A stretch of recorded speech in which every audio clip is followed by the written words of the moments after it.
ہمارے ایک دوست ہیں، وہ ایک دن راولپنڈی کے سفر پہ گئے تو واپس انہوں نے مجھے بتایا کہ میں نے ایک عجیب نظام دیکھا ہے کہ جو ڈرائیور تھا وہ بالکل خاموشی کے ساتھ جو ہے وہ یہاں گجرانوالہ سے پنڈی تک کا سفر کرتا رہا، اس نے کوئی کلام نہیں کیا۔ عموماً کنڈکٹر کے ساتھ ڈرائیور کو گفتگو کرتے ہیں لیکن اس نے نہیں کیا، لیکن مجھے محسوس ہوا جس طرح زیر لب کچھ پڑھ رہا ہے۔ تو میں جب راولپنڈی کے قریب پہنچا تو میں نے اس ڈرائیور کے قریب ہو کر کے پوچھا تو کچھ پڑھتا دکھائی دیتا ہے اور میں تجھے بولتے نہیں دیکھا؟ تو اس ڈرائیور نے کہا کہ میں خیر سے حافظ قرآن، اور جب بس فیصلہ آباد سے نکلتی ہے پنڈی تک آتے ہوئے میں 15 پارے پڑھ لیتا ہوں، اور دن میں ایک پھیرا ہی لگتا ہے، تو جب واپس پنڈی سے چلتا ہوں تو فیصلہ آباد آتے ہوئے 15 پارے میں پھر پڑھ لیتا ہوں، اور میری یہ مشق ہے کہ میں اپنا کاروبار بھی کرتا ہوں اور دن میں ایک قرآن بھی ختم کرتا ہوں۔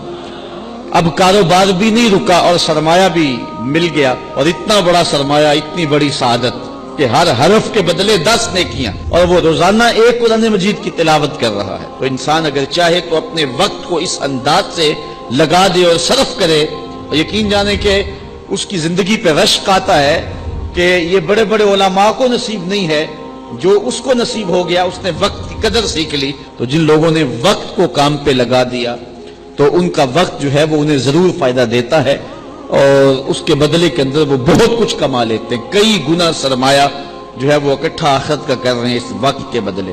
اور وہ لوگ بھی ہیں جو اپنی قیمتی وقت کو ضائع اور برباد کر رہے ہیں۔ زندگی انتہائی مختصر دورانیہ ہے، اور ہمیں اس کی ایک ایک سانس کے بدلے کوئی اچھائی ساتھ جوڑ دینی چاہیے۔ ہم اپنا بہت سارا وقت ضائع کر دیتے ہیں۔ بعض اوقات ہم دین کی بات کریں تو کہتے ہیں جی وقت ہی نہیں ہے۔ آج کل قرآن مجید کی تلاوت کا اگر مزاج ہم دیکھنا چاہیں تو کسی زمانے میں لوگوں کے پاس حالات ایسے تھے کہ ہر نماز کے بعد مسجد میں لوگ قرآن مجید کھول کے بیٹھ جایا کرتے تھے۔ حضرت امام اعظم امام ابو حنیفہ علیہ رحمہ، آپ ماہ سیام میں 63 قرآن مجید ختم کیا کرتے تھے۔ 30 دن میں 63 قرآن مجید، ایک دن کو قرآن مجید پڑھتے، ایک رات کو پڑھتے۔ مہینے میں 3 قرآن مجید تراویح میں ختم کرتے، تو اس طرح ایک مہینے میں 63 مرتبہ قرآن مجید کی تلاوت کیا کرتے۔ آج ہم دیکھیں کہ ہمارا ایک قرآن مجید بھی ختم نہیں ہو رہا ہے، تو پھر اس کا مطلب یہ ہے کہ ہم اپنا وقت ضائع کر رہے ہیں۔ اور آج مساجد بھی قرآن مجید کی تلاوت سے خالی ہوتی چلی جا رہی ہیں۔ ہر بندہ کہتا ہے جی بس کیا کریں، وقت ہی تو نہیں ہے۔ اچھا، اخبار پڑھنے کے لیے وقت موجود ہے، مختلف چینل دیکھنے کے لیے وقت موجود ہے، شادی بیاہ کی تقریبات پر جانے کے لیے ہمارے پاس وقت ہے،